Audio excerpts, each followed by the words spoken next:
नमस्कार मंडळी, निरालीबाई चॅनलमध्ये आपले स्वागत आहे। चंपाषष्ठी निमित्त काही माहिती आपल्यासोबत शेअर करते। जसे चंपाषष्ठी नाव का पडले, खंडोबा हे नाव का, तळी भरणे म्हणजे काय, तळी का भरतात, खंडोबा कुणाचा अवतार आहे, खंडोबाच्या दोन बायका कोणत्या, नवरात्र कसे, अशा अनेक प्रश्नांची उत्तरे आपल्यासोबत शेअर करते। खंडोबा हे मूळचे कर्नाटकचे दैवत आहे। तसेच ग्रामीण महाराष्ट्रात देखील खंडोबाला पूजले जातं। मणी आणि मल्ल या राक्षसांचा वध महादेवाने खंडोबा अवतार धारण करून खंडा या शस्त्राने केला, म्हणून खंडा संस्कृतमधील खड्ग धारण केलेला असा तो खंडोबा असे नाव पडले। चंपाषष्ठी का म्हणतात, या दिवशी म्हणजे मार्गशीर्ष शुद्ध षष्ठी या तिथीला भगवान कार्तिकेयाला चंपा म्हणजे चाफ्याचे फूल अर्पण केले जाते आणि षष्ठी तिथीमुळे या व्रताला चंपाषष्ठी असे नाव देण्यात आले। मणी आणि मल्ल या राक्षसांविरुद्ध खंडोबाचे युद्ध 6 दिवस चालले होते, म्हणजे मार्गशीर्ष शुद्ध प्रतिपदेपासून ते मार्गशीर्ष शुद्ध षष्ठीपर्यंत। षष्ठीच्या दिवशी खंडोबाने युद्ध जिंकले, विजय मिळवला, म्हणून हे 6 दिवस खंडोबाचे नवरात्र म्हणून साजरे केले जाते। खंडोबाच्या 2 पत्नी कोण, तर म्हाळसाबाई आणि बानुबाई या खंडोबाच्या 2 पत्नी आहेत। तर शिवाने जेव्हा खंडोबाचा अवतार धारण केला तेव्हा पार्वती ही म्हाळसादेवी होती आणि पार्वतीची मैत्रीण जयाद्री ही बाणुबाई किंवा बाणाई म्हणून मल्हारीची दुसरी पत्नी झाली होती। खंडोबाने बानूशी लग्न कसे केले, तर खंडोबा मेंढपाळाचा वेश धारण करून बाणाईच्या वडिलांची सेवा करू लागला। एके दिवशी खंडोबाने बाणाईच्या वडिलांच्या सर्व शेळ्या आणि मेंढ्या मारल्या आणि बाणाईशी लग्न केल्यास त्या शेळ्या मेंढ्यांना पुन्हा जिवंत करण्याचे वचन दिले। नंतर मग बाणाईचे लग्न नळदुर्ग येथील मेंढपाळाच्या वेशातील खंडोबाशी झाले।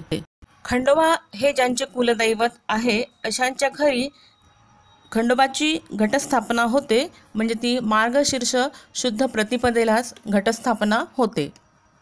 देवाजवळ पाट चौरंग मांडून त्यावर वस्त्र अंथरलं जातं। वेतांच्या काड्यांच्या टोपलीत माती भरून त्यात थोडे गहू पेरले जातात। त्यावर मातीचा घट किंवा कलश ठेवून त्यात पाणी आणि पैसा सुपारी टाकलं जातं। घट किंवा कलशाला हळद कुंकवाची 5 उभ्या रेषा आणि स्वस्तिक असं काढलं जातं। कलशात 5 विड्याची पाने आणि त्यावर नारळ ठेवतात। अशा कलशाची गंध, फूल, अक्षदा वाहून पूजा करतात, धूप दीप ओवाळतात। पहिल्या दिवशी घटाला विड्याच्या पानांचा वेल चढवला जातो किंवा बांधला जातो। नंतर फुलांच्या माळा बांधल्या जातात, अखंड दिवा लावतात किंवा दिवटी लावतात। पंचमीला बाजरीच्या पिठाचे दिवे करून ते खंडोबाला ओवाळतात। तर ही पंचमी आहे 17 डिसेंबर 2023ला। चंपाषष्ठीला म्हणजे 6व्या दिवशी खंडोबाला पुरणपोळीचा, तसेच कोणी बाजरीची भाकरी, रोडगे, वांग्याचे भरीत, कांद्याची पात असा नैवेद्य दाखवतात आणि त्या दिवशी तळी भंडार करतात, म्हणजे खंडोबाच्या नावाचा जयघोष करतात। येळकोट येळकोट जय मल्हार, मल्हारी मार्तंड जय मल्हार, सदानंदाचा येळकोट, हर हर महादेव, चिंतामणी मोरया, आनंदीचा उदो उदो, भैरोबाचं चांग भलं, सदानंदाचा येळकोट, येळकोट येळकोट जय मल्हार आणि तळी भरतात। म्हणजे एका तांबणात किंवा ताटामध्ये 5 विड्याची पानं, त्यावर पैसा सुपारी असे ठेवतात। मध्यभागी खोबऱ्याची वाटी, त्यात हळद भरतात, त्याला भंडारा म्हणतात। चंपाषष्ठीच्या वेळी खंडोबाची पूजा कशी करतात, तर खंडोबाची मूर्ती किंवा टाक असेल त्यावर हळद कुंकू, फुलं, अक्षदा वाहून, निरांजन, धूप ओवाळून मग 3, 5, 7 विषम संख्येने घरातील मंडळींनी जमायचं। आजूबाजूच्या प्रत्येकाच्या कपाळाला भंडारा लावायचा। विड्याच्या पानांचं ते ताट प्रत्येकाने आपल्या वर उचलायचं आणि आपल्या कपाळाला लावायचं आणि खंडोबाच्या महाराजांचं ध्यान लावून जयघोष करायचा। येळकोट येळकोट जय मल्हार, सदानंदाचा येळकोट, मल्हारी मार्तंड की जय असा जयघोष करीत 3 वेळा कपाळाला लावतात। यालाच तळी भरणे असे म्हणतात। नंतर खंडोबासमोर घटस्थापनेच्या ठिकाणी थोडे अक्षदा ठेवून ते ताट खाली ठेवतात।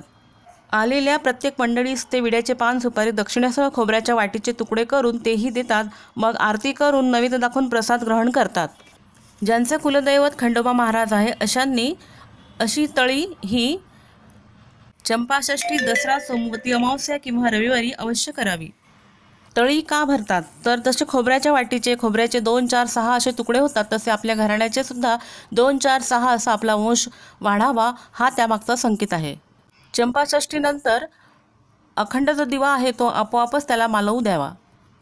चंपाषष्ठीनंतर या व्रताची सांगता दुसऱ्या दिवशी उत्तर पूजेने करतात. सकाळी लवकर उठून स्नान वगैरे आवरून खंडोबाला हळद कुंकू वाहून हळद कुंकू फुलं अक्षता निरांजन धूप दीप ओवाळून घट हलविले जाते.